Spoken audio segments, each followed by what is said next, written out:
गर्मी की छुट्टियों में दादाजी के पास घूमने आया बालक उछलते कूदते दादाजी के पास पहुंचा और बड़े गर्व से बोला कि दादाजी, जब मैं बड़ा हो जाऊंगा तब मैं एक सफल आदमी बनूंगा। क्या आप सफल होने के लिए कुछ उपाय बता सकते हैं? दादाजी हाँ में सर हिला दिया और बिना कुछ कहे लड़के का हाथ पकड़कर और उसे करीब की पौधशाला ले गए।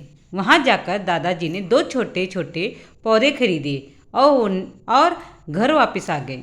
वापस आकर उन्होंने एक पौधा घर के बाहर लगा दिया और दूसरा पौधा गमले में लगाकर घर के अंदर रख दिया। अब आपको क्या लगता है कि इन दोनों पौधों में से भविष्य में कौन सा पौधा अधिक सफल होगा?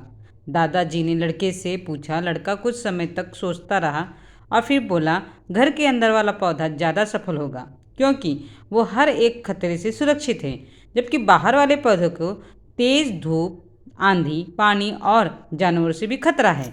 दादाजी बोले, चलो देखते हैं आगे क्या होता है, और वह अखबार उठाकर पढ़ने लगे।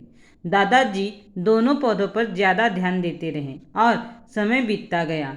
4 साल बाद जब एक बार फिर वह लड़का अपने माता पिता के साथ गांव घूमने आया, तब अपने दादाजी को देखा तो देखते ही बोला, दादाजी, पिछले बार मैंने आपसे सफल होने के कुछ उपाय मांगे थे, पर आपने तो कुछ भी नहीं बताया था।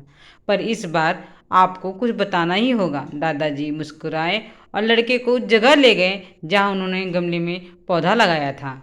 अब वह पौधा एक पेड़ में बदल चुका था। लड़का बोला, देखा दादाजी, मैंने कहा था ना कि ये वाला पौधा ज़्यादा सफल होगा।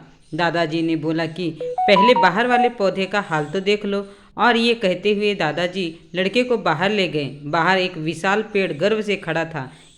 उसकी शाखाएं दूर तक फैली हुई थी और उसके छांव में खड़े राहगीर आराम से बातें कर रहे थे।